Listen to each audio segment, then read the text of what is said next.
ಶಿಹಾರ್ಕೂಡ ವಾಹಿನಿಗೆ ಸ್ವಾಗತ. ಇತಿಹಾಸ ಪ್ರಸಿದ್ಧವಾದ ಬಸವ ಕಲ್ಯಾಣ ನಗರದಲ್ಲಿ ಜರುಗಲಿರುವಂಥ ಶರನ್ನವರಾತ್ರಿ ದಸರಾ ಧರ್ಮ ಸಮ್ಮೇಳನದ ಎರಡನೇ ಪೂರ್ವಭಾವಿ ಧರ್ಮ ಸಮಾರಂಭದ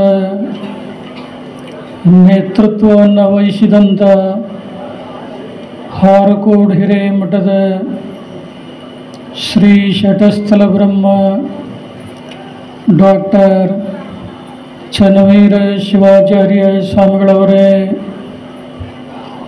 ಸಮಿತಿಗೆ ಮಾರ್ಗದರ್ಶಕರಾಗಿ ಸಲಹೆ ಸೂಚನೆಗಳನ್ನು ಕೊಡುವಂಥ ಮೇಕರ್ ಸಂಸ್ಥಾನ ಹಿರೇಮಠದ ಶ್ರೀ ಶಟಸ್ಥಲ ಬ್ರಹ್ಮ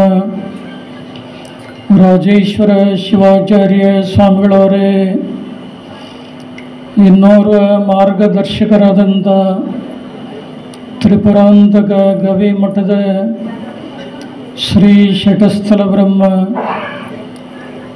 ಘನಲಿಂಗ ರುದ್ರಮುನಿ ಶಿವಾಚಾರ್ಯ ಸ್ವಾಮಿಗಳವರೇ,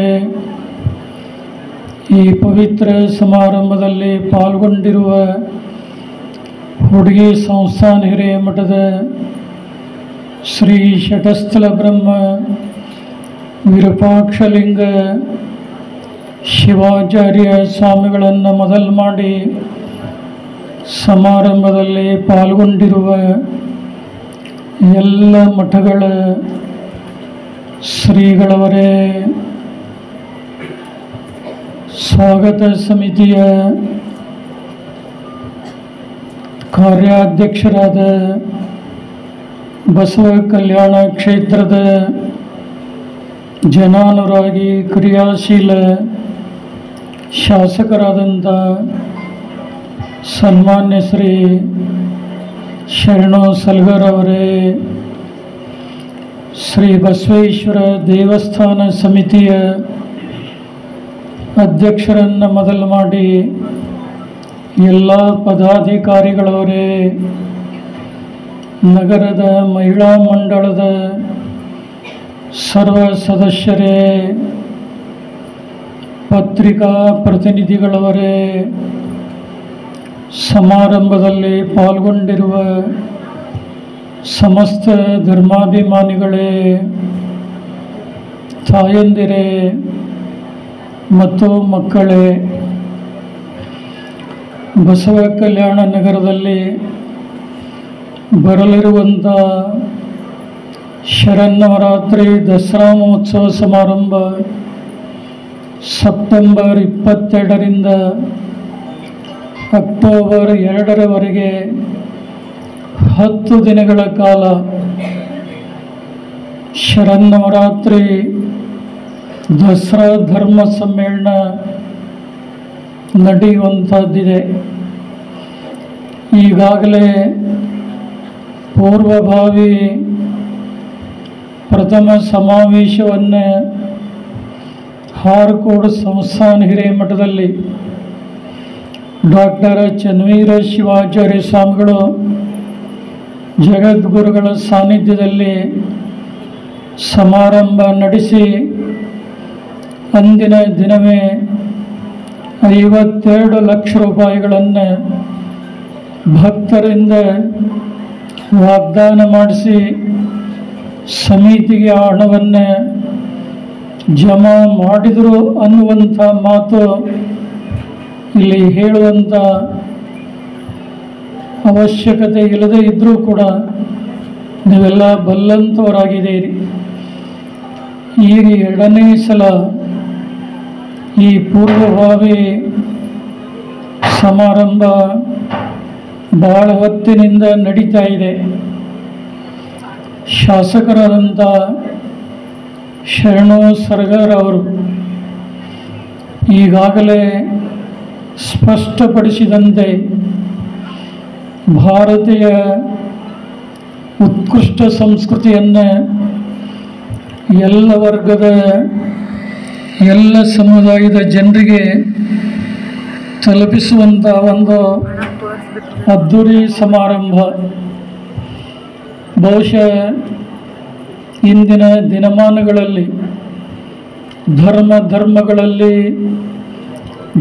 ಜಾತಿಗಳಲ್ಲಿ ವ್ಯಾಪಕವಾದಂಥ ಸಂಘರ್ಷಗಳನ್ನು ಎಲ್ಲ ಕಡೆ ತಾವು ನೋಡ್ತಾ ಇದ್ದೀರಿ.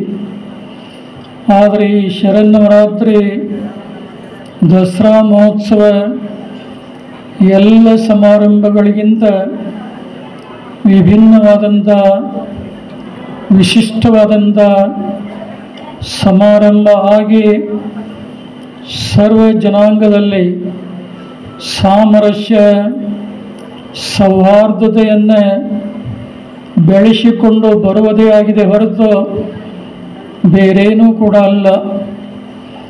ಬಹುಶಃ ಇದು ಒಂದು ದಿನ 2 ದಿನ ಮಾಡುವಂಥ ಕಾರ್ಯಕ್ರಮ ಅಲ್ಲ. ಇದು 10 ದಿನಗಳ ಕಾಲ ನಡೆಯುವಂಥ ಸಂಭ್ರಮದ ಹಬ್ಬ. ಮೇಕರ ಶ್ರೀಗಳವರು ಹೇಳಿರುವಂತೆ ಶಕ್ತಿ ಆರಾಧನೆಯ ನಾಡ ಹಬ್ಬ ಇದು. ವೀರಶೈವ ಧರ್ಮ ಸಿದ್ಧಾಂತವನ್ನು ಶಕ್ತಿ ವಿಶಿಷ್ಟಾದ್ವೈತ ಸಿದ್ಧಾಂತ ಅಂಥೇಳಿ ನಾವೆಲ್ಲ ಕರಿತಾ ಇದ್ದೇವೆ. ಶಿವನನ್ನು ಬಿಟ್ಟು ಶಕ್ತಿಯಾಗಲಿ, ಶಕ್ತಿಯನ್ನು ಬಿಟ್ಟು ಶಿವನಾಗಲಿ ಇಲ್ಲವೇ ಇಲ್ಲ. ಬಹುಶಃ ಶಿವಶಕ್ತಿಯುಕ್ತವಾದಂಥ ಒಂದು ಸಂಸ್ಕೃತಿ ಏನಿದೆ, ಈ ನಾಡಿನ ಶಾಂತಿ, ಸೌಹಾರ್ದತೆ ಮತ್ತು ಜೀವನದ ವಿಕಾಸಕ್ಕೆ ಇದೊಂದು ಭದ್ರವಾದಂಥ ಬುನಾದಿಯನ್ನು ಒದಗಿಸುವಂಥ ಬಹುದೊಡ್ಡ ಕಾರ್ಯಕ್ರಮ ಇದು. ಶ್ರೀಪೀಠದ ಜಗದ್ಗುರುಗಳು 1992ರಲ್ಲಿ ಈ ಪೀಠವನ್ನು ಆರೋಹಣ ಮಾಡಿ ಮೊಟ್ಟ ಮೊದಲಿಗೆ ವಿಜಯಪುರ ಜಿಲ್ಲೆ ಬಸವನ ಬಾಗೇವಾಡಿ ತಾಲೂಕಿನ ನಿಡುಗುಂದಿಯಿಂದ ಪ್ರಾರಂಭಗೊಂಡಂಥ ಈ ಸಮಾರಂಭ ಕಳೆದ ವರ್ಷ ಗದಗ ಜಿಲ್ಲೆ ರೋಣ ತಾಲೂಕಿನ ಅಬ್ಬಿಗೇರಿ ಒಂದು ದೊಡ್ಡ ಗ್ರಾಮದಲ್ಲಿ ಎಲ್ಲ ಜನರ ನಿರೀಕ್ಷಣೆಯನ್ನು ಮೀರಿ ಬಹುಭಕ್ತರ ಸಮ್ಮುಖದಲ್ಲಿ ಸಂಭ್ರಮದಿಂದ ಜರುಗಿದ್ದು ತಮಗೆಲ್ಲ ಗೊತ್ತಿದೆ. ಅದೇ ಒಂದು ಸಮಾರಂಭದಲ್ಲಿ ಶಾಸಕರಾದಂಥ ಶರಣು ಸಲಗರ್ ಅವರು, ಸಮಿತಿಯ ಅನೇಕ ಪ್ರಮುಖರು ಬಂದು ಮುಂದಿನ ವರ್ಷ ಐತಿಹಾಸಿಕವಾದಂಥ ಬಸವ ಕಲ್ಯಾಣ ನಗರದಲ್ಲಿ ನಾವೆಲ್ಲ ಸಂಭ್ರಮದಿಂದ ಮಾಡ್ತೇವೆ, ತಾವು ಅದಕ್ಕೆ ಅನುಮೋದನೆಯನ್ನು ಕೊಡಬೇಕು ಅನ್ನುವಂಥ ಮಾತನ್ನು ನಿವೇದಿಸಿಕೊಂಡರು. ಜಗದ್ಗುರು ಈ ಕಲ್ಯಾಣ ಕರ್ನಾಟಕ ಭಾಗದ ಭಕ್ತರ ಭಕ್ತಿ ಎಂಥದ್ದು ಅನ್ನುವಂಥದ್ದನ್ನು ನಾವೆಲ್ಲ ಕಣ್ಣಾರೆ ಕಂಡಿದೆ. ನಿಮಗೆಲ್ಲ ಗೊತ್ತಿದೆ, ಈ ಭಾರತ ದೇಶ ಹಲವಾರು ಧರ್ಮಗಳ, ಹಲವು 10 ಆಚರಣೆಗಳ ನಾಡು ಇದು. ಆದರೆ ಅವರವರ ಧರ್ಮ, ಅವರವರ ಸಂಸ್ಕೃತಿ ಅವರಿಗೆ ಯಾವಾಗಲೂ ಸರ್ವಶ್ರೇಷ್ಠ. ಆದರೆ ಇನ್ನೊಂದು ಸಂಸ್ಕೃತಿಯನ್ನು, ಇನ್ನೊಂದು ಧರ್ಮದ ಆದರ್ಶಗಳನ್ನು ಯಾವುದೇ ವ್ಯಕ್ತಿಗಳಾಗಲಿ ಅದನ್ನು ಟೀಕೆ ಟಿಪ್ಪಣಿಯನ್ನು ಮಾಡುವಂಥದ್ದು ಸರಿಯಾದಂಥದ್ದಲ್ಲ. ಅದಕ್ಕಾಗಿಯೇ ಭಕ್ತಿ ಭಂಡಾರಿ ಬಸವಣ್ಣವರು ತಮ್ಮ ವಚನದಲ್ಲಿ ಹೇಳಿದರು, ಇವನಾರವ ನೆಂದೆನಿಸದೆ, ಇವ ನಮ್ಮವ ನೆಂದೆನಿಸಯ್ಯ, ಕೂಡಲ ಸಂಗಮ ದೇವ ನಿಮ್ಮ ಮನೆಯ ಮಗನೆಂದೆನಿಸಯ್ಯ ಅನ್ನುವಂಥ ವಿಶಾಲ ಭಾವನೆಗಳನ್ನು ಹೊರಹಾಕಿದಂಥ ಕೀರ್ತಿ ಭಕ್ತಿ ಭಂಡಾರಿ ಬಸವಣ್ಣವರಿಗೆ ಆ ಗೌರವ ಸಲ್ತಾ ಇದೆ. ಕಾರಣ ಏನು ಅಂದರೆ ವೀರಶೈವ ಧರ್ಮದಲ್ಲಿರುವಂಥ ಆಧ್ಯಾತ್ಮದ ಸಂಪತ್ತನ್ನು ಕಂಡು ಶ್ರೀ ಜಗದ್ಗುರು ರೇಣುಕಾದಿ ಪಂಚಾಚಾರ್ಯರು ಸಂಸ್ಥಾಪಿಸಿದಂಥ ವೀರಶೈವ ಧರ್ಮವನ್ನು ಅತ್ಯಂತ ಪ್ರಾಂಜಲ ಮನಸ್ಸಿನಿಂದ ಸ್ವೀಕಾರ ಮಾಡಿ ಆ ಧರ್ಮದ ತತ್ವದಂತೆ ನಡೆದು ಇಡೀ ನಾಡಿನ ಜನತೆಗೆ ಸಾಮರಸ್ಯ ಸೌಹಾರ್ದತೆಯನ್ನು ಬೆಳೆಸಿಕೊಂಡು ಬಂದರು ಅನ್ನುವಂಥದ್ದು ತಮಗೆಲ್ಲ ಗೊತ್ತಿದೆ. ಅಂಥ ಒಂದು ಮಹತ್ವಪೂರ್ಣ ಈ ನೆಲದಲ್ಲಿ ಬಸವ ಕಲ್ಯಾಣದಲ್ಲಿ ಇವತ್ತು ತ್ರಿಪುರಾಂತಕ ಕೆರೆ ಇದೆ. ಆ ತ್ರಿಪುರಾಂತಕ ಕೆರೆಯನ್ನು ಯಾರು ನಿರ್ಮಾಣ ಮಾಡಿದರು ಅಂದರೆ ರಂಭಾಪುರಿ ಪೀಠ ಪರಂಪರೆಯ ಜಗದ್ಗುರು ರೇವಣಸಿದ್ಧರಿಂದ ಆ ಕೆರೆ ನಿರ್ಮಾಣವಾದಂಥ ಇತಿಹಾಸವನ್ನು ನಾವು ಕಾಣ್ತೇವೆ. ಶ್ರೀ ಜಗದ್ಗುರು ಘನಲಿಂಗ ರುದ್ರಮುನಿ ಶಿವಾಚಾರ್ಯ ಭಗವತ್ಪಾದರು ಈ ಬಸವ ಕಲ್ಯಾಣ ತ್ರಿಪುರಾಂತಕ ಕ್ಷೇತ್ರವನ್ನು ತಮ್ಮ ಕಾರ್ಯಕ್ಷೇತ್ರವನ್ನಾಗಿ ಮಾಡಿ ಈ ಭಾಗದ ಎಲ್ಲ ಭಕ್ತರಿಗೆ ಧಾರ್ಮಿಕವಾದಂಥ ಸಂಸ್ಕಾರ ಸಂಸ್ಕೃತಿಯನ್ನು ಕಲಿಸಿಕೊಟ್ಟಂಥ ಇತಿಹಾಸ ಈ ನಗರಕ್ಕಿರುವಂಥದ್ದು ತಮಗೆಲ್ಲ ಗೊತ್ತಿದೆ.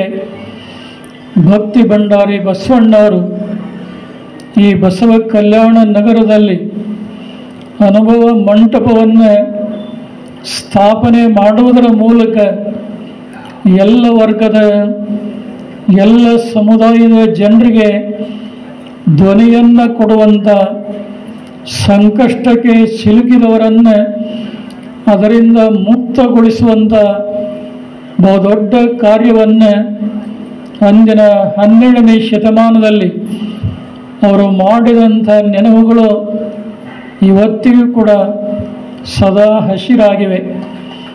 ಇಂಥ ಮಹತ್ವಪೂರ್ಣವಾದಂಥ ಪುಣ್ಯ ನೆಲದಲ್ಲಿ ರಂಭಾಪುರಿ ಧರ್ಮಪೀಠದ 121ನೇ ಜಗದ್ಗುರುಗಳಾಗಿ ಪ್ರಸ್ತುತ ಜಗದ್ಗುರುಗಳು 34 ವರ್ಷಗಳಿಂದ ಈ ನಾಡಿನ ವಿವಿಧ ಪ್ರಾಂತ ಪ್ರದೇಶಗಳಲ್ಲಿ ದಿನನಿತ್ಯದಲ್ಲಿ ಅನೇಕ ಧರ್ಮ ಕಾರ್ಯಗಳನ್ನು, ಸಾಮಾಜಿಕ ಕಾರ್ಯಗಳನ್ನು, ಶೈಕ್ಷಣಿಕ ಕಾರ್ಯಗಳನ್ನು ನಿರ್ವಹಿಸಿಕೊಂಡು ಬಂದಿದೆ. ಆದರೆ ಜಗದ್ಗುರು ರಂಭಾಪುರಿ ಪೀಠದ ಭವ್ಯ ಪರಂಪರೆಯಲ್ಲಿ 2 ಬಹುದೊಡ್ಡ ಕಾರ್ಯಕ್ರಮ. ಅವು 2 ಯಾವುವು ಅಂದರೆ ಶ್ರೀ ಜಗದ್ಗುರು ರಂಭಾಪುರಿ ಪೀಠದಲ್ಲಿ ಶ್ರೀ ಜಗದ್ಗುರು ರೇಣುಕಾಚಾರ್ಯ ಜಯಂತಿ ವಿಮಾನೋತ್ಸವ ಹಾಗೂ ಕ್ಷೇತ್ರನಾಥ ಶ್ರೀ ವೀರಭದ್ರಸ್ವಾಮಿ ಮಹಾರಥೋತ್ಸವ. ಇದರ ಅಂಗವಾಗಿ 1 ವಾರಗಳ ಕಾಲ ಮೂಲ ಪೀಠದಲ್ಲಿ ಸಮಾರಂಭಗಳು ನಡೆದಿದ್ದವು. ಅದಾದ ನಂತರ ಶರನ್ನವರಾತ್ರಿಯಲ್ಲಿ ಯಾವುದೇ ಭಾಗದಲ್ಲಿ ಭಕ್ತರು ಕರೆದಾಗ ಅವರ ಭಿನ್ನವನ್ನು ಅಂಗೀಕಾರ ಮಾಡಿ ಎಲ್ಲ ಕಡೆ ಈ ಶರನ್ನವರಾತ್ರಿ ದಸರಾ ದರ್ಬಾರನ್ನು ನಡೆಸಿಕೊಂಡು ಬರ್ತಾ ಇದೆ. ಆದರೆ ಯೋಗ ಅನ್ನುವಂತೆ ಬಹುಶಃ ನಿಮ್ಮೆಲ್ಲರ ಬಹುದಿನದ ಸಂಕಲ್ಪ. ಇನ್ನೊಂದೆಡೆ ಶರಣು ಸಲಗರ್ ಅವರು ಇನ್ನೂ ಅವರು ಶಾಸಕರಾಗಿದ್ದಿಲ್ಲ. ಶಾಸಕ ಚುನಾವಣೆಗಾಗಿ ಅಭ್ಯರ್ಥಿಗಳಾಗಲಿಕ್ಕೆ ಆಶೀರ್ವಾದ ಪಡ್ಕೊಳ್ಳಿಕ್ಕೆ ರಂಭಾಪುರಿ ಪೀಠಕ್ಕೆ ತಮ್ಮೆಲ್ಲ ಅಭಿಮಾನಿಗಳ ಜೊತೆಗೆ ಬಂದಿದ್ದರು. ಅವತ್ತು ಜಗದ್ಗುರುಗಳಿಗೆ ಪ್ರಾರ್ಥನೆ ಮಾಡಿ, ನಾನು ಬಸವ ಕಲ್ಯಾಣ ಶಾಸಕನಾದರೆ ಮುಂದೊಂದು ದಿನ ಬಸವ ಕಲ್ಯಾಣ ತಾಲೂಕಾ ಕೇಂದ್ರದಲ್ಲಿ ರಂಭಾಪುರಿ ಪೀಠದ ಐತಿಹಾಸಿಕವಾದಂಥ ಶರನ್ನವರಾತ್ರಿ ದಸರಾ ಮಹೋತ್ಸವ ಮಾಡುವುದಾಗಿ ಅಂದೇ ಪ್ರಕಟ ಮಾಡಿದ್ರು.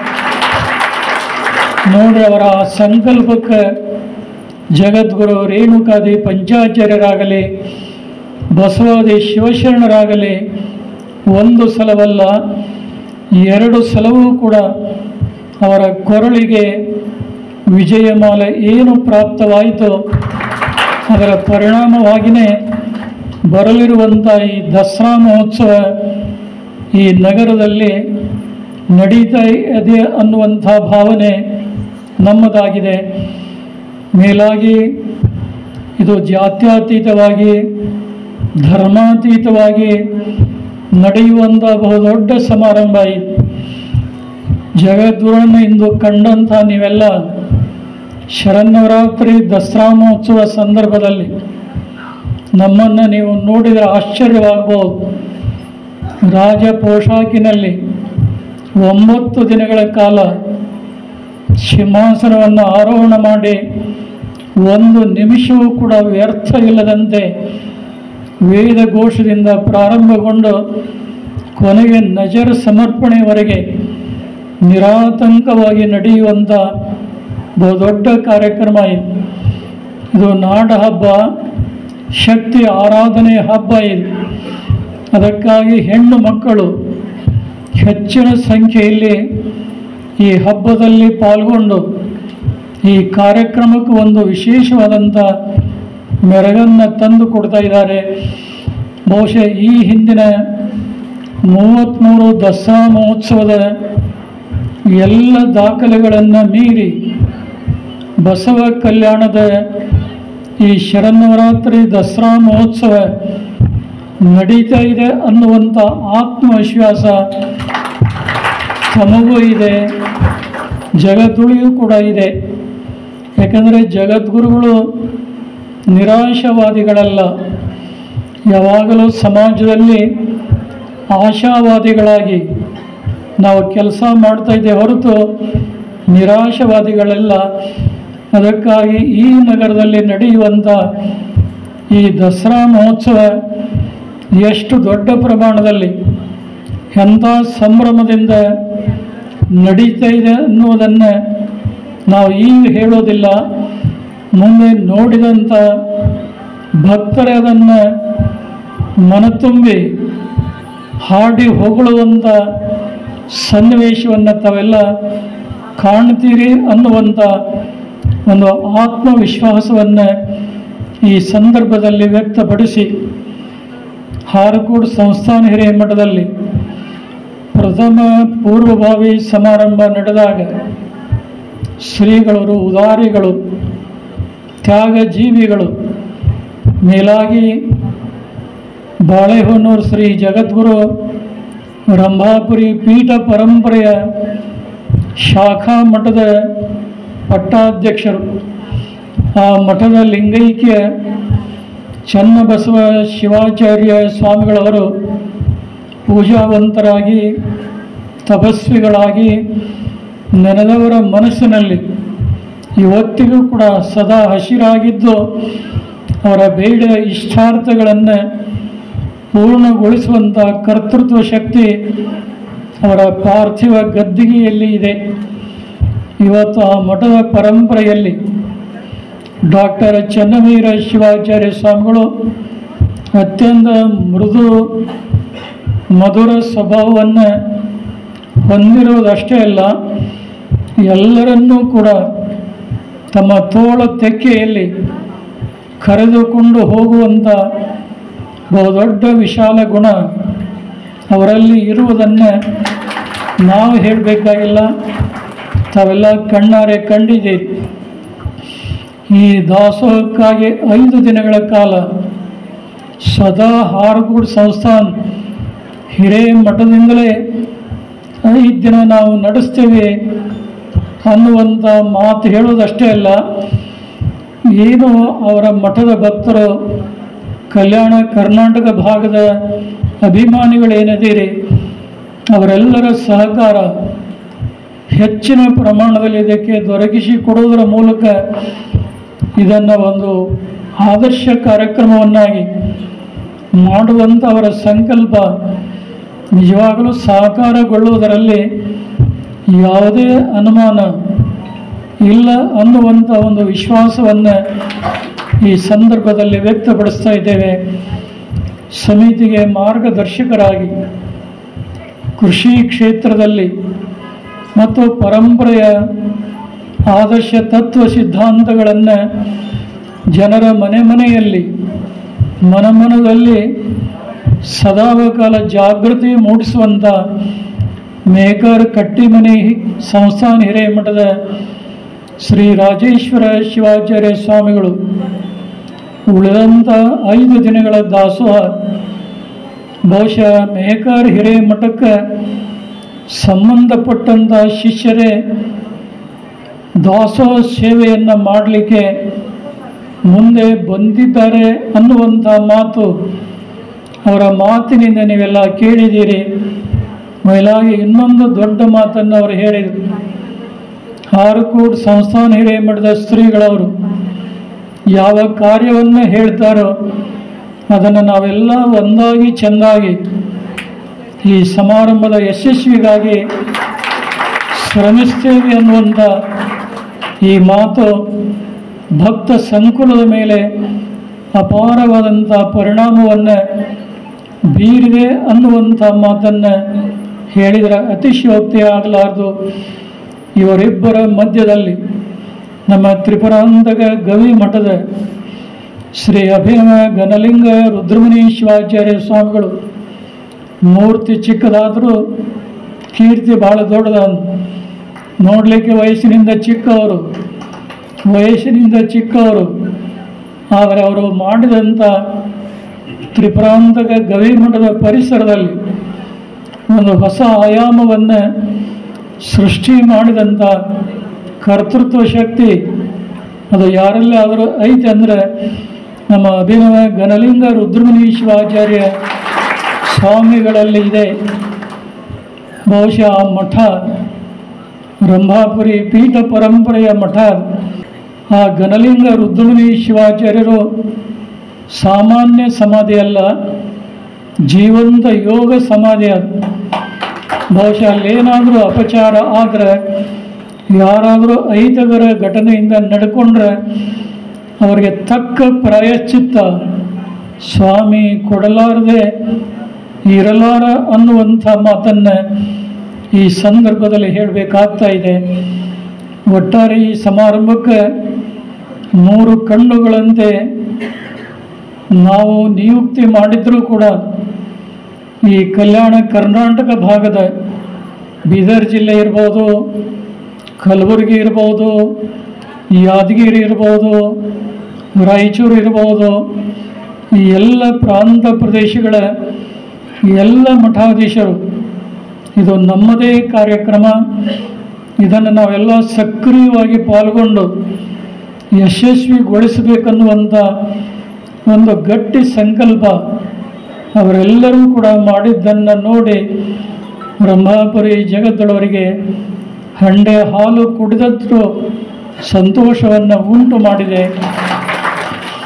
ಮತ್ತು ಈ ಸಮಿತಿಗೆ ಅಧ್ಯಕ್ಷರನ್ನಾಗಿ ಕರ್ನಾಟಕ ರಾಜ್ಯದ ಅರಣ್ಯ ಸಚಿವರು, ಅಖಿಲ ಭಾರತ ವೀರಶೈವ ಲಿಂಗಾಯತ ಮಹಾಸಭೆಯ ರಾಷ್ಟ್ರೀಯ ಕಾರ್ಯದರ್ಶಿಗಳಾದಂಥ ಸನ್ಮಾನ್ಯ ಈಶ್ವರ ಖಂಡ್ರೆ ಅವರನ್ನು ಅಧ್ಯಕ್ಷರನ್ನಾಗಿ ಮಾಡಿ ಅವರು ಕೂಡ ಜವಾಬ್ದಾರಿ ಹೊತ್ತು ಎಲ್ಲ ರೀತಿಯ ಸಹಕಾರ ಕೊಡುವುದಾಗಿ ಜಗತ್ತಳವ್ರ ಜೊತೆಗೆ 2 ಸಲ ಮಾತನಾಡಿದ್ದಾರೆ. ಸಮಿತಿ ಎಲ್ಲ ಗಣ್ಯರು ಕೂಡ ಅವರಿಗೆ ಹೋಗಿ ಮನವರಿಕೆಯನ್ನು ಮಾಡಿಕೊಂಡು ಬಂದಿದ್ದಾರೆ. ಅವರು ಕೂಡ ಇದಕ್ಕೆ ತಮ್ಮದೇ ಆದಂಥ ಸಹಕಾರ ಸೇವೆಯನ್ನು ಸಲ್ಲಿಸ್ತಾರೋ. ಇನ್ನು ಮಾಜಿ ಸಂಸದರಾದಂಥ ಭಗವಂತ ಖೂಬಾ ಅವರು ಇವತ್ತು ಪಾಲ್ಗೊಳ್ಳಬೇಕಾಗಿತ್ತು. ಬೆಳಗ್ಗೆ ಶಿವಶರಣಪ್ಪ ಶೀರಿ ಅವರಿಗೆ ಫೋನ್ ಮಾಡಿ ನಮ್ಮನ್ನು ಸಂಪರ್ಕ ಮಾಡಿ ಬುದ್ಧಿ ಅನಿವಾರ್ಯ ಕಾರಣದಿಂದ ನಾನು ಡೆಲ್ಲಿಗೆ ಬಂದಿದ್ದೇನೆ, ಸಮಿತಿಯವರು ನನಗೆ ಏನು ಜವಾಬ್ದಾರಿ ಕೊಡ್ತಾರೋ, ಏನು ಸೇವಾ ಮಾಡೋ ಅಂತ ಹೇಳ್ತಾರೋ ಅದನ್ನು ನಾನು ಪ್ರಾಂಜಲ ಮನಸ್ಸಿನಿಂದ ನಾನು ಮಾಡ್ತೇನೆ. ಸಮಿತಿಯ ಪ್ರಮುಖರೊಂದಿಗೆ ನಾನು ಸಂಪರ್ಕ ಮಾಡಿ ಸಹಕಾರವನ್ನು ಕೊಡುವುದಾಗಿ ಅವರು ಕೂಡ ಹೇಳಿದ್ದಾರೆ.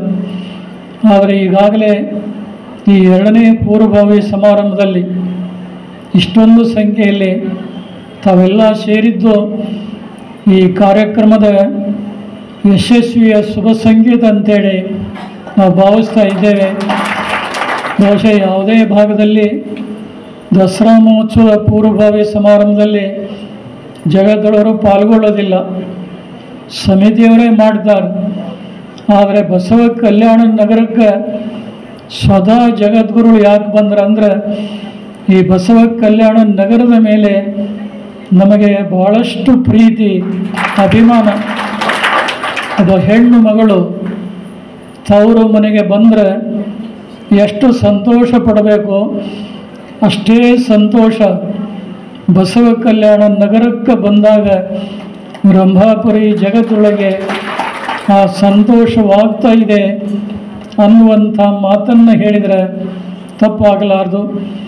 ಒಟ್ಟಾರೆ ಶರಣು ಸಲ್ಗರ್ ಅವರ ಸಮರ್ಥ ನಾಯಕತ್ವದಲ್ಲಿ ಬಹುಶಃ ಅತ್ಯಂತ ಯಶಸ್ವಿಯಾಗಿ ಎಲ್ಲರ ಸಹಕಾರದೊಂದಿಗೆ ನಡೆಯುವುದರಲ್ಲಿ ಯಾವುದೇ ಸಂದೇಹ ಇಲ್ಲ ಅನ್ನುವಂಥ ಮಾತನ್ನು ಮತ್ತೊಮ್ಮೆ ಪುನರುಚ್ಚರಿಸಿ ಕಾರ್ಯಕ್ರಮದ ರೂಪರೇಷೆ ಆಗಲಿ, ಪೀಠದ ಪವಿತ್ರವಾದಂಥ ಪರಂಪರೆ ಆದರ್ಶಗಳನ್ನು ಗಮನದಲ್ಲಿಟ್ಟುಕೊಂಡು ಸವಿಸ್ತಾರವಾದಂಥ ಕಾರ್ಯಕ್ರಮದ ಒಂದು ಪತ್ರಿಕೆ ಆಗಲಿ ಮತ್ತು ಅದನ್ನು ಎಲ್ಲರಿಗೆ ಮುಟ್ಟಿಸುವಂಥ ಕಾರ್ಯವಾಗಲಿ ಬಹಳ ದೊಡ್ಡದು. ಅದನ್ನು ಕೂಡ ಮಾಡುವಂಥ ಕೆಲಸದಲ್ಲಿ ಜಗದೊಳವರು ಮಾರ್ಗದರ್ಶನ ನೀಡಿದ್ದಾರೆ. ಮತ್ತು ಮೇಲಾಗಿ ಬಂದಂಥ ಎಲ್ಲ ಭಕ್ತರಿಗೆ ಅನ್ನ ದಾಸೋಹ ಭಾಳ ಮುಖ್ಯ.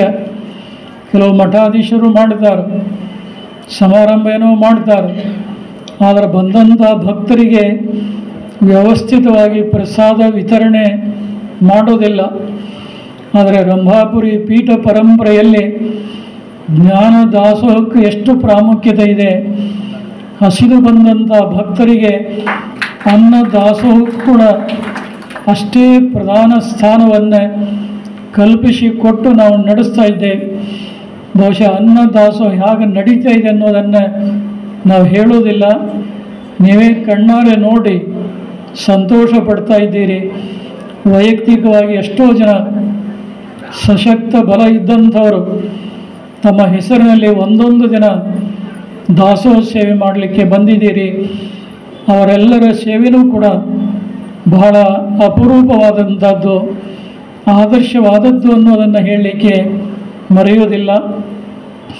ಈ ಸಮಾರಂಭ ವ್ಯಾಪಕವಾಗಿ ಪ್ರಚಾರ ಪಡೆದುಕೊಳ್ಳಬೇಕಾದ್ರೆ ಪತ್ರಿಕಾ ಮಾಧ್ಯಮದವರು, ದೃಶ್ಯ ಮಾಧ್ಯಮದವರ ಪಾತ್ರ ಭಾಳ ದೊಡ್ಡದು. ಬಸವ ಕಲ್ಯಾಣದಲ್ಲಿ ಎಷ್ಟೋ ಜನ ಸೇರಿದಂಥ ಜನರು ನೀವು ನೋಡಿ ಸಂತೋಷ ಪಡಬಹುದು. ಆದರೆ ಒಬ್ಬ ಸಮರ್ಥ ಪತ್ರಿಕಾ ಪ್ರತಿನಿಧಿಗಳು ಸಮಾರಂಭದ ವರದಿಯನ್ನು ಸರಿಯಾಗಿ ಮಾಡಿ ಕಳಿಸಿದರೆ ಈ ರಾಜ್ಯದ ಸಮಸ್ತ ಜನತೆ ನೋಡಲಿಕ್ಕೆ, ಸಂತೋಷ ಪಡಲಿಕ್ಕೆ, ಅವರೆಲ್ಲರೂ ಬಸವ ಕಲ್ಯಾಣದತ್ತ ಧಾವಿಸಿ ಬರಲಿಕ್ಕೆ ಕಾರಣ ಆದೀತು ಅನ್ನೋದನ್ನು ಹೇಳಲಿಕ್ಕೆ ಮರೆಯೋದಿಲ್ಲ. ಯಾಕೆಂದರೆ ಯಾವುದೇ ಭಾಗದಲ್ಲಿ ರಂಭಾಪುರಿ ಜಗದೊಳರು ಹೋಗಲಿ, ನಮ್ಮ ಪತ್ರಿಕಾ ಬಳಗ ಮಾಧ್ಯಮದವರು ಜಗದೊಳವರಿಗೆ ಬಹಳಷ್ಟು ಆತ್ಮೀಯರು.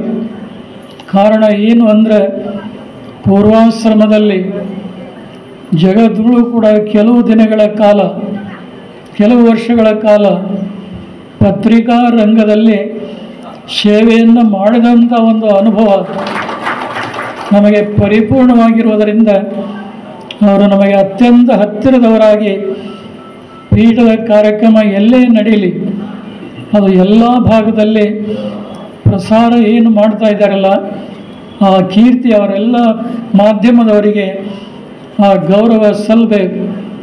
ನಿನ್ನೆ ನಾವು ಎಲ್ಲಿಂದ ಬಂದ್ವಿ ಅಂದರೆ ಕೊಪ್ಪಳ ಜಿಲ್ಲೆ, ಕೊಪ್ಪಳ ತಾಲೂಕಿನ ಹುಲಿಗೆಮ್ಮ ದೇವಿ ನೆಲೆಸಿರುವಂಥ ಹುಲಿಗಿ ಕ್ಷೇತ್ರ. ನಿನ್ನೆ ಹುಲಿಗೆಮ್ಮ ದೇವಿ ಪೂಜೆ ಮಾಡಿ ಬಸವ ಕಲ್ಯಾಣದಲ್ಲಿ ಇಂಥ ಒಂದು ಶಕ್ತಿಯ ಆರಾಧನೆಯ ನಾಡ ಹಬ್ಬದ ಸಮಾವೇಶದ 2ನೇ ಅಧಿವೇಶನಕ್ಕಾಗಿ ನಾವು ಹೋಗ್ತಾ ಇದ್ದೇವೆ.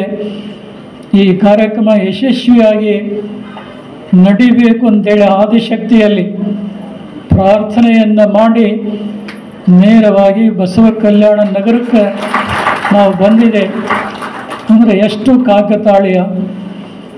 ಶಕ್ತಿ ಮಾತೆ ಹುಲಿಗೆಮ್ಮ ತಾಯಿ ದೇವಸ್ಥಾನದಿಂದ ಈ ಕಲ್ಯಾಣ ಕರ್ನಾಟಕದ ಆಧ್ಯಾತ್ಮದ ತವರೂರಾದಂಥ ಬಸವ ಕಲ್ಯಾಣ ನಗರಕ್ಕೆ ನಾವು ಬಂದೇವಂದ್ರೆ ಇದೊಂದು ಯಾವುದೋ ಒಂದು ವಿಮುಕ್ತವಾದಂಥ ಅವಿನಾಭಾವ ಸಂಬಂಧವೇ ಹೊರತು ಬೇರೇನೂ ಕೂಡ ಅಲ್ಲ. ಆದರೆ ನೀವೆಲ್ಲರೂ ಕೂಡ ಸೇರಿ ಬಹಳ ದೊಡ್ಡ ಪ್ರಮಾಣದಲ್ಲಿ ಈ ಕಾರ್ಯಕ್ರಮ ನೆರವೇರುವುದರಲ್ಲಿ ಯಾವುದೇ ಅನುಮಾನ ಇಲ್ಲ. 10 ದಿನಗಳ ಕಾಲ ಒಂದೇ ಕಡೆ ಇದ್ದು ಇಷ್ಟಲಿಂಗ ಮಹಾಪೂಜೆ ಮಾಡುವಂಥ ಕಾರ್ಯಕ್ರಮ ಯಾವುದಾದ್ರೂ ಇದ್ದರೆ ಅದು ದಸರಾ ಮಹೋತ್ಸವ. 10 ದಿನ ಬೇರೆ ಎಲ್ಲಿಯೂ ಕೂಡ ಕೊಡೋದಿಲ್ಲ. 5 ದಿನ ಭಾಳ ಆದರೆ ಕೊಡ್ತೇವೆ, 3 ದಿನ ಕೊಡ್ತೇವೆ. ಹಿಂದೆ ಈ ಬಸವ ಕಲ್ಯಾಣ ನಗರದಲ್ಲಿ ನಮ್ಮ ಸುನೀಲ್ ಪಾಟೀಲ್ರವರು ಅವರ ಮುಂದಾಳತ್ವದಲ್ಲಿ ಒಂದು 3 ದಿನಗಳ ಕಾಲ 6 ದಿನಗಳ ಕಾಲ 3ಕ್ಕೆ ಹೋಗಿ 6 ದಿನಗಳ ಕಾಲ ಬಹುದೊಡ್ಡ ಕಾರ್ಯಕ್ರಮ ಮಾಡಿದ್ದು ನೀವೆಲ್ಲ ನೋಡಿದ್ದೀರಿ. ಬಹುಶಃ ಆ ಗುರುಭಕ್ತಿ ಏನು ಹೆಪ್ಪುಗಟ್ಟಿದ್ದಲ್ಲ, ಹೆಪ್ಪುಗಟ್ಟಿದಂಥ ಆ ಗುರುಭಕ್ತಿ ಹಿಮಾಲಯದ ಜಲಪಾತದಂತೆ ಕರಗಿ ಹೆದ್ದರಿಯಾಗಿ ಆ ಸಮಾರಂಭಕ್ಕೆ ಜನರು ಸಾಗಿ ಬಂದಂಥ ಘಟನೆಗಳನ್ನು ನೀವ್ಯಾರೂ ಕೂಡ ಮರೀಲಿಕ್ಕೆ ಸಾಧ್ಯ ಇಲ್ಲ. ಅದು ಈ ಬಸವ ಕಲ್ಯಾಣ ನಗರದ ಪ್ರೊಫೆಸರ್ ದಯಾನಂದ ಶೀಲವಂತರು ಅವರ ವೈಯಕ್ತಿಕ ಕಾರ್ಯಕ್ರಮ ಇದ್ದರೂ ಸಹ ಬಹುಶಃ ತಮ್ಮ ಮನೆಯ ಮುಂಭಾಗದಲ್ಲಿ ಭವ್ಯವಾದಂಥ ಪೆಂಡಾಲ್ ಹಾಕಿ ಜಗತ್ತೊಳವರ ಇಷ್ಟಲಿಂಗ ಮಹಾಪೂಜೆ ನೆರವೇರಿಸಿದಂಥ ಶ್ರೇಯಸ್ಸು ಕೂಡ ಅವರಿಗೆ ಸಲ್ತಾ ಇದೆ. ಈ ರೀತಿಯಾಗಿ ನಗರದ ಜೊತೆಗೆ ಜಗತ್ತೊಳವರು ಸಂಬಂಧವನ್ನು ಹೊಂದಿದ್ದಾರೆ. ಬಹುಶಃ ರಂಭಾಪುರಿ ಪೀಠದ ಇತಿಹಾಸದಲ್ಲಿ ಈ ಬಸವ ಕಲ್ಯಾಣ ನಗರಕ್ಕೆ ನಾವು ಬಂದಷ್ಟು ನಮ್ಮ ಯಾವುದೇ ಜಗದ್ಗುರುಗಳು ಬಂದಿಲ್ಲ ಅಂತೇಳಿ ನಿಸ್ಸಂದೇಹವಾಗಿ ಹೇಳಿದರೆ ತಪ್ಪಾಗಲಾರದು. ನಿಮ್ಮೆಲ್ಲರ ಭಕ್ತಿಯ ಶಕ್ತಿಯ ಪರಿಣಾಮ ಹೊರತು ಬೇರೇನೂ ಕೂಡ ಅಲ್ಲ. ಇದು ಕೂಡ ಒಂದು ದೊಡ್ಡ ನಾಡ ಹಬ್ಬ, ಶಕ್ತಿ ಆರಾಧನೆಯ ಪವಿತ್ರವಾದಂಥ ಹಬ್ಬ. ಮೈಸೂರಿನಲ್ಲಿ ಅರಮನೆಯ ದಸರಾ ನಡೆದರೆ ಇವತ್ತು ಪ್ರಜಾಪ್ರಭುತ್ವ ಯುಗದಲ್ಲಿ ಸರ್ಕಾರವು ಕೂಡ ದಸರಾ ಮಾಡ್ತಾ ಇದೆ. ಆದರೆ ಗುರುಪೀಠದ ಈ ದಸರಾ ಮಹೋತ್ಸವ ಬೇರೆ ಯಾರೂ ಕೂಡ ಮಾಡೋದಿಲ್ಲ. ಈ ಗುರುಪೀಠದ ದಸರಾ ಮಹೋತ್ಸವ ಜೀವನ ವಿಕಾಸಕ್ಕೆ, ಆಧ್ಯಾತ್ಮದ ಅರಿವಿಗೆ, ಧರ್ಮಗಳಲ್ಲಿ ಸಾಮರಸ್ಯಕ್ಕೆ ಮತ್ತು ತಪ್ಪು ಅಭಿಪ್ರಾಯಗಳ ನಿರ್ಮೂಲನೆಗೆ ಈ ಸಮಾರಂಭ ಭದ್ರವಾದಂಥ ಒಂದು ಅಡಿಪಾಯವನ್ನು ಹಾಕಲಾರದೆ ಇರಲಾರದು ಅನ್ನುವಂಥ ಒಂದು ಆತ್ಮ ವಿಶ್ವಾಸದ ಮಾತನ್ನು ಮತ್ತೊಮ್ಮೆ ತಮ್ಮೆಲ್ಲರ ಜೊತೆಗೆ ಹಂಚಿಕೊಂಡು ಇದಕ್ಕಿಂತ ಹೆಚ್ಚಿಗೆ ಹೇಳುವಂಥದ್ದೇನೂ ಇಲ್ಲ. ನಮಗೆ ಜೋಡೆತ್ತು ಬಲವಾಗಿರುವಾಗ ಜಗತ್ತುಗಳು ಯಾವುದಕ್ಕೂ ಅಳುಕುವಂಥ ಅವಶ್ಯಕತೆ ಇಲ್ಲ.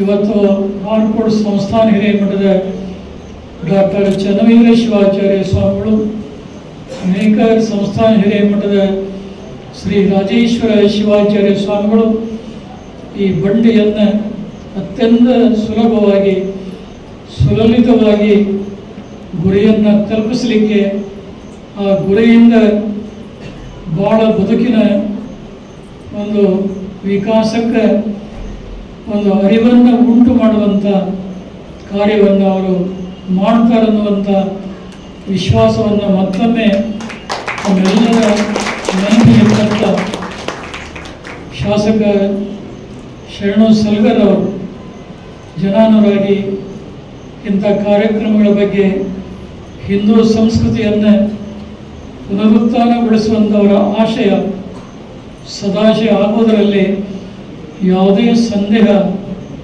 ಇಲ್ಲ ಅನ್ನುವಂಥ ಮತ್ತೊಂದು ಮಾತನ್ನು ಕೂಡ ತಮ್ಮ ನೆನಪಿನ ಬುತ್ತಿಗೆ ತರ್ತಾ ಈ ಪವಿತ್ರ ಸಮಾರಂಭದಲ್ಲಿ ಪಾಲ್ಗೊಂಡಿರುವಂಥ ತಮ್ಮೆಲ್ಲರಿಗೆ, ವೇದಿಕೆಯ ಮೇಲಿರುವಂಥ ಗಣ್ಯಮಾನ್ಯರಿಗೆ, ಶರನ್ನವರಾತ್ರಿ ದಸರಾ ಮಹೋತ್ಸವ ಸಮಿತಿಯ ಪ್ರಥಮ ಪ್ರಕಟಣೆ ಇವತ್ತು 2ನೇ ಸಮಾವೇಶದಲ್ಲಿ ಬಿಡುಗಡೆ ಆಗಿದ್ದು ಸಂತೋಷ ತಂದಿದೆ. ಎಷ್ಟು ಬೇಗ ಈ ಪ್ರಕಟಣೆ ನೀವು ಮಾಡಿದ್ದನ್ನು ನೋಡಿದರೆ ನಿಮ್ಮೆಲ್ಲರ ಉತ್ಸಾಹ ನಾವು ಕಾಣಲಿಕ್ಕೆ ಸಾಧ್ಯ ಇದೆ. ಈ ಪತ್ರಿಕೆ ಹಳ್ಳಿ ಹಳ್ಳಿಗೆ, ಪ್ರತಿಯೊಬ್ಬರ ಮನೆ ಮನೆಗೆ ಈ ಪತ್ರಿಕೆ ತಲುಪಲಿ. ಸ್ವಯಂ ಸ್ಫೂರ್ತಿಯಿಂದ ಈ ಜಿಲ್ಲೆಯ ಮತ್ತು ಹೊರ ಜಿಲ್ಲೆಗಳಿಂದ ಎಲ್ಲ ಭಕ್ತರು ಕೂಡ ಹೆಚ್ಚಿನ ಸಂಖ್ಯೆಯಲ್ಲಿ ಬರ್ತಾರೆ. ರಂಭಾಪುರಿ ಪೀಠ ಪರಂಪರೆ ಭಕ್ತರು ಕರ್ನಾಟಕ, ಮಹಾರಾಷ್ಟ್ರ, ಆಂಧ್ರ, ತೆಲಂಗಾಣ ಎಲ್ಲ ಪ್ರಾಂತ ಪ್ರದೇಶಗಳಿಂದ ಈ ಬಸವ ಕಲ್ಯಾಣಕ್ಕೆ ಜನ ಬರ್ತಾರೋ. ಬಸವ ಕಲ್ಯಾಣದ ಜನತೆ ಈ ದಸರಾ ಮಹೋತ್ಸವ ಹೇಗೆ ಮಾಡ್ತಾರಂತ ನೋಡೋದಕ್ಕಾಗಿಯೇ ಬರುವಂಥ ಜನರು ಕೂಡ ಇದ್ದಾರೆ. ಅದಕ್ಕಂಥ ಜನರಿಗೆ ಈ ಬಸವ ಕಲ್ಯಾಣ ಸಮಾರಂಭದಿಂದ ಒಂದು ಅತ್ಯುನ್ನತವಾದಂಥ ಅವರಿಗೆ ಭಾವನೆಗಳನ್ನು ಪ್ರತಿಬಿಂಬಿಸುವಂಥ ಮತ್ತು ಇಂಥ ಕಾರ್ಯಕ್ರಮ ಮುಂದೆ ಯಾರು ಮಾಡಬಲ್ಲರು ಅನ್ನುವಂಥ ಪ್ರಶ್ನಾರ್ಥಕ ಚಿಹ್ನೆ ಕಾಡುವಂಥ ರೀತಿಯಲ್ಲಿ ನೀವೆಲ್ಲ ಮಾಡ್ತೀರಿ ಅನ್ನುವಂಥ ವಿಶ್ವಾಸವನ್ನು ಕೂಡ ನಾವು ಇಲ್ಲಿ ವ್ಯಕ್ತಪಡಿಸಿ, ಸರ್ವರಿಗೂ ಕೂಡ ಪರಮದಯಾಳು ಪಾರ್ವತಿ ಪರಮೇಶ್ವರರು, ಜಗದಾದಿ ಜಗದ್ಗುರು ರೇಣುಕಾದಿ ಪಂಚಾಚಾರ್ಯರು, ಕ್ಷೇತ್ರನಾಥ ವೀರಭದ್ರ ಸ್ವಾಮಿ, 12ನೇ ಶತಮಾನದ ಬಸವಾದಿ ಶಿವಶರಣರು ಮತ್ತು ನಿಮ್ಮೆಲ್ಲರ ಕುಲದೈವ ನಿಮ್ಮೆಲ್ಲರಿಗೂ ಆಯುಷ್ಯ, ಆರೋಗ್ಯ, ಭಾಗ್ಯ, ಸುಖ ಸಂಪದಗಳನ್ನು ಕೊಡಲಿ ಅಂತೇಳಿ ಹೃದಯ ತುಂಬಿ ಹಾರೈಸಿ ಈ ಸಂದೇಶಕ್ಕೆ ವಿರಾಮ ಕೊಡ್ತಾ ಇದ್ದೇವೆ. ಶಿವಂಭಯ. ಈ ವಾಹಿನಿಯನ್ನು ನಿರಂತರವಾಗಿ ವೀಕ್ಷಿಸಲು ಯೂಟ್ಯೂಬ್ನಲ್ಲಿ ಶ್ರೀ ಹಾರಕೂಡ SRIHARKOOD ಎಂದು ಟೈಪ್ ಮಾಡಿ. ನಮ್ಮ ಈ ಚಾನೆಲ್ಗೆ ಸಬ್ಸ್ಕ್ರೈಬ್ ಮಾಡಿ, ಬೆಲ್ ಅನ್ನು ಒತ್ತಿರಿ.